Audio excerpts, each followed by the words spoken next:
Hello, I'm Liesel van UNEP Membership and Regional Coordination Manager. During UNEP 17th Global Roundtable, we've heard about the need for financial institutions to work together to accelerate the transition to a sustainable economy, and the need for government policies to enable this transition. We heard about progress in market practice and policy frameworks.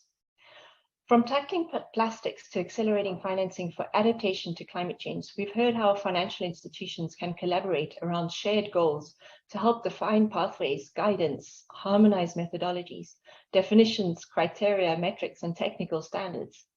They can invest in research and expertise to address global sustainability challenges. They can also work collectively towards policy frameworks and targeted regulation, incentives, and reporting requirements for usable granular data.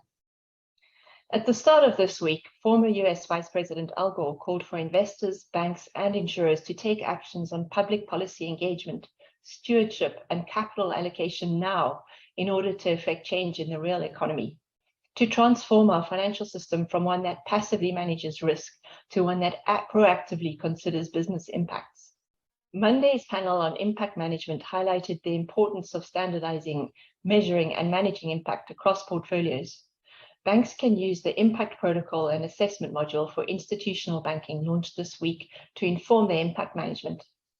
In Monday's panel on transforming finance for real economy change, we heard of the importance of making collaboration inclusive. Institutions at different points of the value chain face different imperatives, but are all trying to move in the same direction. We heard how the world economy is heading for a crossroads and the financial sector is in the middle.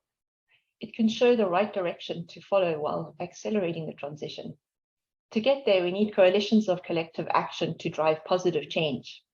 Financial institutions need to put sustainability at the heart of strategies to build expertise and understanding of the issues at stake.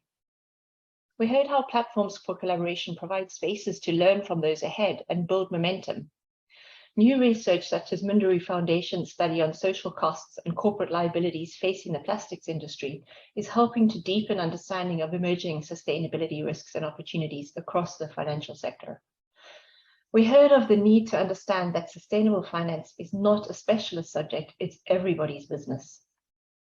Banks need well-organized training for people across the organization. To help with this, UNEP was pleased to launch with the Chartered Banking Institute and GIZ the Principles for Responsible Banking Academy. You can find out more about the PRB Academy and its 4 modules online. On Wednesday, we heard about progress on implementing the Principles for Responsible Banking, how PRB working groups are focusing on areas such as integrating impact into strategy and ambition to drive decisions and actions across the value chain of a bank. Thursday's session on addressing social risks highlighted how banks have a responsibility to do business without harming people, using due diligence processes and policies, tools, and client engagement to mitigate impacts. Yesterday, we heard how the insurance industry's critical role in the economy is also being deployed to address society's challenges. The V20 Sustainable Insurance Facility is working to mobilize sustainable insurance for SMEs in V20 countries. We heard how innovative insurance products and risk services and the potential role of insurance as an enabler for access to more formal financing, such as loans, can make SMEs more productive and competitive and scale up nature-based solutions. We heard about progress under the Net Zero Asset Owner and Net Zero Insurance Alliances. Oliver Bette, CEO of Allianz, told us that the net zero goals are more necessary today than ever, that we are here to manage the short and long term, and the need to stay the course on decarbonization targets. The IMF's World Economic Outlook, also out this week, seems to agree. Alongside the warning of a global economic slowdown, inflation, the cost of living crisis, and tightening financial conditions, the IMF called for fast-tracking the green energy transition. It said that a timely and credible transition, in addition to being critical for our planet's future, also helps macroeconomic stability. New IMF analysis shows the cost of the transition to clean electricity need not be inflationary and can be achieved with minimal impacts on GDP. Delay will only cause those costs to rise, the IMF warned. Solving climate change has got to be a system-wide change, and the financial sector is at the heart of enabling the transition. It's not just about decarbonizing portfolios, but about supporting real economy transition. To do this, high-quality, science-based targets are the instruments to translate net zero commitments into action. Targets drive strategy in key areas of the economy for financial institutions. Tuesday's panel on pathways to net zero highlighted the importance of rapidly reducing emissions and the need for transition pathways and strategies for hard-to-abate sectors. Mark Carney, the UN Special Envoy on Climate Action and Finance, told us how leading financial institutions putting net zero commitments into practice provides the foundation for the financial system to make capital available to decarbonize companies. Within 2 to 3 years, financial institutions should know what proportion of their assets is in climate solutions, what proportion is fully aligned with net zero, what proportion is aligning with the transition, and the share to be wound down or phased out consistent with the Paris Agreement. Achieving sustainable development requires structural transformation of economies.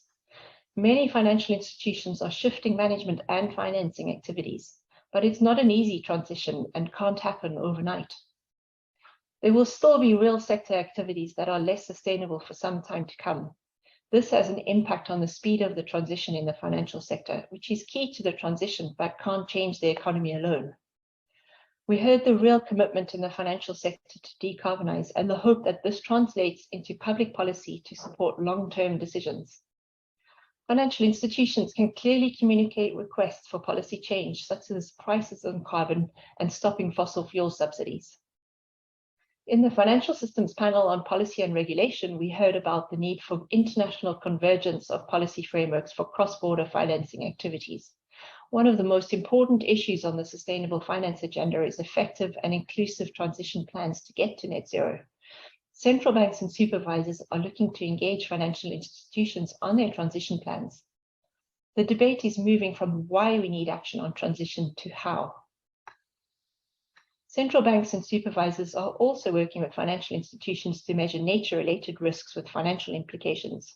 We need to better identify relationships between different planetary boundaries, not just climate, but also biodiversity. Inga Anderson, the UN Environment Programme's Executive Director, said we are on the right trajectory, but there's still much to do. She reinforced the need to align private finance with efforts to protect and restore natural capital and natural assets. The initiatives and actions you heard about during the Global Roundtable aim to give us a shot at a financial system that is fit for purpose for the transition and many other aspects of sustainability, financial stability, growth, and prosperity. Christiana Fogueras, founder of Global Optimism, called for more rigor, more transparency, more standardization, and more participation. At the start of the roundtable, the head of UNEP, Eric Usher, highlighted that this year marks 30 years of progress since UNEP was created. 30 years from now, we will either have a breakdown of the systems that support us or a breakthrough. The decisions we take today and over the next 7 years will decide for current and future generations. This is just the start of disruption in sustainable finance. What role will your organization play? What role will you play? Thanks for your participation in this year's Global Roundtable and for joining this journey towards a sustainable financial and economic system. Thank you to our sponsors, Societe Generale and RepRisk, and our partner, Climate Action. Thanks to our speakers and to the UNEP team, particularly Mustafa Chaudhry and Ella Diarra, who have organized this virtual event. If you missed some sessions, you can listen to recordings on our website. So what's next? UNEP members can join our AGM on the 26th of October to vote on items and hear about our work plan for 2023, including a new policy and regulatory program. You can find out what's coming up at the Climate Conference or COP27 in Egypt in November and the Nature COP in Montreal in December, where governments are expected to adopt a global biodiversity framework. Register through UNEP's extranet to join us on the 26th of October. Next year, look out for our 5 regional roundtables starting in North America earlier in 2023. We look forward to seeing you then. Thank you.